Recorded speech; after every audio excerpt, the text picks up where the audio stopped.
De Blaise Pascal, Pensée, article 2, Misère de l'homme sans Dieu, suite. Qu'il est difficile de proposer une chose au jugement d'un autre sans corrompre son jugement par la manière de la lui proposer. Si on dit je le trouve beau, je le trouve obscur, ou autre chose semblable, on entraîne l'imagination à ce jugement ou on l'irrite au contraire. Il vaut mieux ne rien dire. Et alors il juge selon ce qu'il est, c'est-à-dire selon ce qu'il est alors, et selon ce que les autres circonstances dont on n'est pas auteur y auront mis. Mais au moins on n'y aura rien mis. Si ce n'est que ce silence n'y fasse aussi son effet, selon le tour et l'interprétation qu'il sera en humeur de lui donner, ou selon qu'il le conjecturera des mouvements et airs du visage ou du ton de la voix, selon qu'il sera physionomiste. Tant il est difficile de ne point démonter un jugement de son assiette naturelle, ou plutôt tant il en a peu de ferme et stable. En sachant la passion dominante de chacun, on est sûr de lui plaire, et néanmoins chacun a ses fantaisies, contraires à son propre bien, dans l'idée même qu'il a du bien, et c'est une bizarrerie qui met hors de gamme. Lustravit lampadé terrasse. Les pensées des hommes changent avec les rayons du soleil dont Jupiter les inonde. Citation de l'Odyssée. Le temps et mon humeur ont peu de liaison. J'ai mes brouillards et mon beau temps au-dedans de moi. Le bien et le mal de mes affaires même y fait peu. Je m'efforce quelquefois de moi-même contre la fortune. La gloire de la dompter me la fait dompter gaiement, au lieu que je fais quelquefois le dégoûter dans la bonne fortune. Quoique les personnes n'aient point d'intérêt à ce qu'elles disent, il ne faut pas conclure de là absolument qu'elles ne mentent point, car il y a des gens qui mentent simplement pour mentir. Quand on se porte bien, on admire comment on pourrait faire si on était malade, et quand on l'est, on prend médecine gaiement, le mal y résout. On n'a plus les passions et les désirs de divertissement et de promenade que la santé donnait, et qui sont incompatibles avec les nécessités de la maladie. La nature donne alors des passions et des désirs conformes à l'état présent. Il n'y a que les craintes que nous nous donnons nous-mêmes, et non pas la nature qui nous trouble parce qu'elle joigne à l'état où nous sommes les passions de l'état où nous ne sommes pas. La nature nous rendant toujours malheureux en tous états, nos désirs nous figurent un état heureux parce qu'ils joignent à l'état où nous sommes les plaisirs de l'état où nous ne sommes pas. Et quand nous arriverions à ces plaisirs, nous ne serions pas heureux pour cela, parce que nous aurions d'autres désirs conformes à ce nouvel état. Il faut particulariser cette proposition générale. Le sentiment de la fausseté des plaisirs présents et l'ignorance de la vanité des plaisirs absents causent l'inconstance. Inconstance. On croit toucher des orgues ordinaires en touchant l'homme. Ce sont des orgues à la vérité mais bizarres, changeantes, variables, dont les tuyaux ne se suivent pas par degrés conjoints. Ceux qui ne savent toucher que les ordinaires ne feront pas d'accord sur celle-là. Il faut savoir où sont les touches. Inconstance. Les choses ont diverses qualités et l'âme diverses inclinations. Car rien n'est simple de ce qui s'offre à l'âme, et l'âme ne s'offre jamais simple à aucun sujet. De là vient qu'on pleure et qu'on rit d'une même chose. Inconstance et bizarrerie. Ne vivre que de son travail et régner sur le plus puissant état du monde sont choses très opposées. Elles sont unies dans la personne du grand seigneur des Turcs. La diversité est si ample que tous les tons de voix, tous les marchés, tousser, moucher, éternuer, on distingue des fruits les raisins et entre eux tous les muscats, et puis Condrieux, et puis des argues, et puis cette hante. Est-ce tout? En a-t-elle jamais produit deux grappes pareilles, et une grappe a-t-elle deux grains pareils, etc. Je ne saurais juger d'une même chose exactement de même. Je ne puis juger de mon ouvrage en le faisant, il faut que je fasse comme les peintres et que je m'en éloigne, mais non pas trop. De combien donc? Devinez. Diversité. La théologie est une science, mais en même temps, combien est-ce de science? Un homme est un suppôt, mais si on l'anatomise, se rase la tête, le cœur, les veines, chaque portion de veine, le sang, chaque humeur du sang. Une ville, une campagne de loin est une ville et une campagne, mais à mesure qu'on s'approche, ce sont des maisons, des arbres, des tuiles, des feuilles, des herbes, des fourmis, des jambes de fourmis à l'infini. Tout cela s'enveloppe sous le nom de campagne. Pensée. Tout est un, tout est divers, que de nature en celle de l'homme, que de vacations. Et par quel hasard chacun prend d'ordinaire ce qu'il a ouï estimé? Talons bien tournés. Talons de souliers. Oh, que cela est bien tourné, que voilà un habile ouvrier, que ce soldat est hardi. Voilà la source de nos inclinations et du choix des conditions. Que celui-là boit bien, que celui-ci boit peu. Voilà ce qui fait les gens sobres et ivrognes, soldats, poltrons, etc. Talent principal qui règle tous les autres. La nature s'imite, une graine jetée en bonne terre produit, un principe jeté dans un bon esprit produit, les nombres imitent l'espace qui sont de nature si différentes. Tout est fait et conduit par un même maître, la racine, les branches, les fruits, les principes, les conséquences. Nature diversifie et imite, artifice imite et diversifie. La nature recommence toujours les mêmes choses, les ans, les jours, les heures, les espaces de même et les nombres sont bout à bout à la suite l'un de l'autre. Ainsi se fait une espèce d'infini et d'éternel.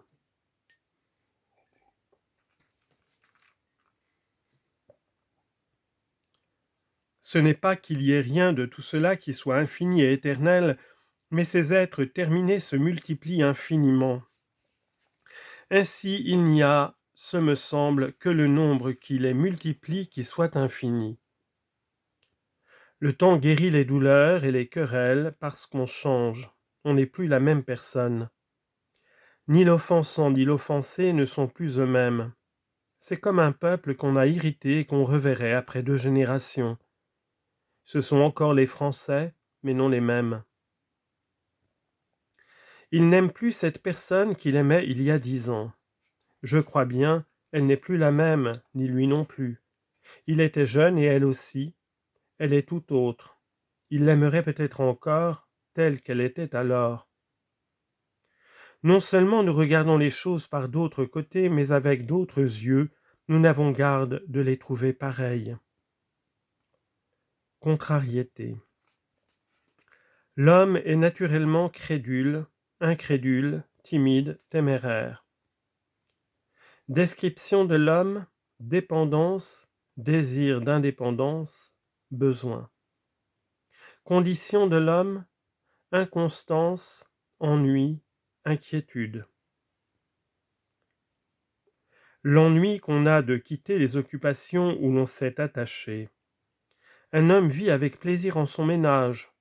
Qu'il voit une femme qui lui plaise, qu'il joue 5 ou 6 jours avec plaisir, le voilà misérable s'il retourne à sa première occupation. Rien n'est plus ordinaire que cela. Notre nature est dans le mouvement, le repos entier et la mort. Agitation. Quand un soldat se plaint de la peine qu'il a, ou un laboureur, etc., qu'on les mette sans rien faire. Ennui. Rien n'est si insupportable à l'homme que d'être dans un plein repos, sans passion, sans affaires, sans divertissement, sans application. Il sent alors son néant, son abandon, son insuffisance, sa dépendance, son impuissance, son vide. Incontinent, il sortira du fond de son âme l'ennui, la noirceur, la tristesse, le chagrin, le dépit, le désespoir. César était trop vieille, ce me semble, pour s'aller amuser à conquérir le monde. Cet amusement était bon à Auguste ou à Alexandre. C'étaient des jeunes gens qu'il est difficile d'arrêter, mais César devait être plus mûr. Deux visages semblables, dont aucun ne fait rire en particulier, font rire ensemble par leur ressemblance. Quelle vanité que la peinture qui attire l'admiration par la ressemblance des choses dont on n'admire point les originaux.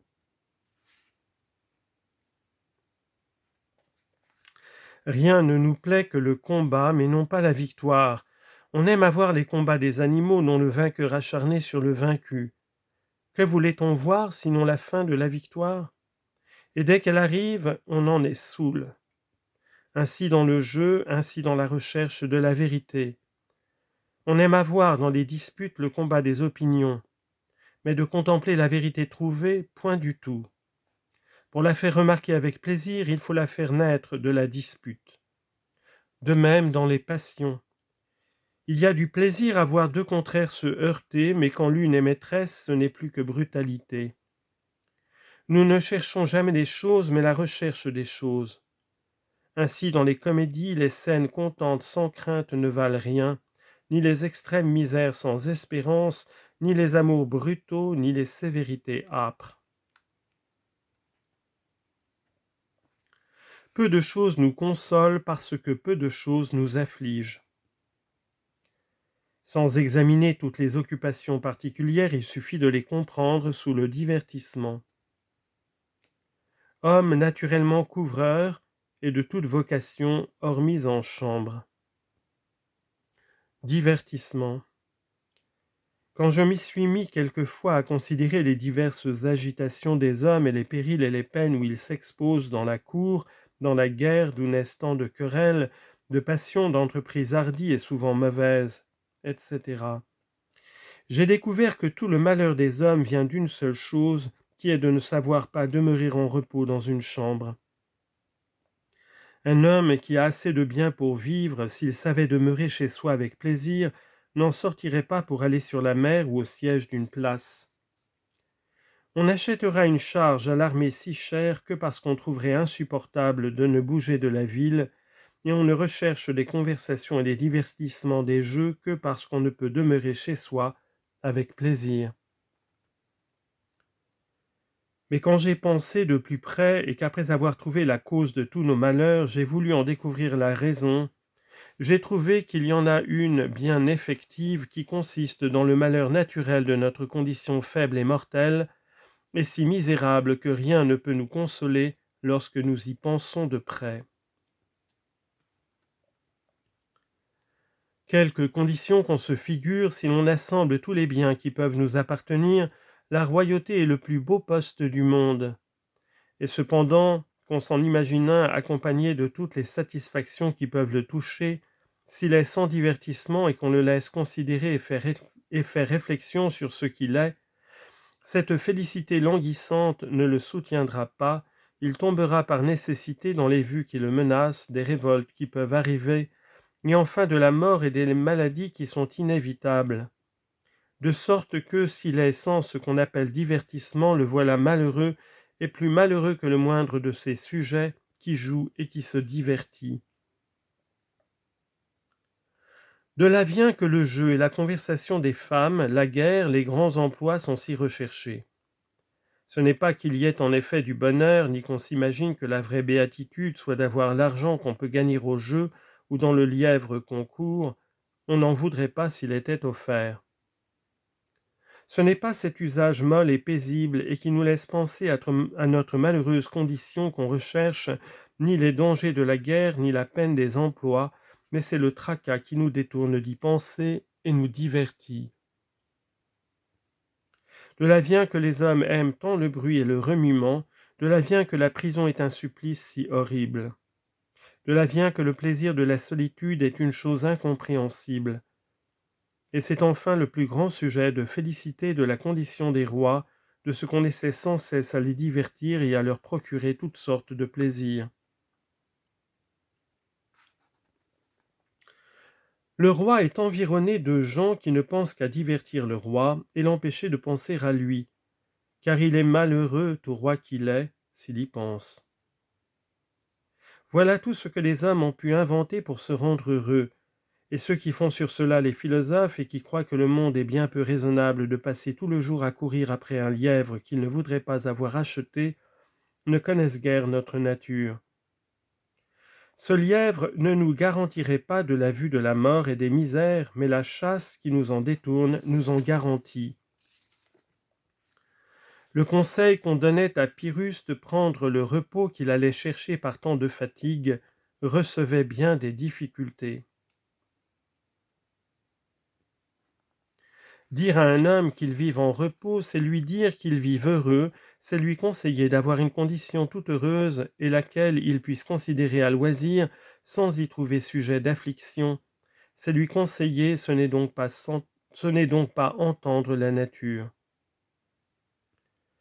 Aussi les hommes qui sentent naturellement leurs conditions n'évitent rien tant que le repos. Il n'y a rien qu'ils ne fassent pour chercher le trouble.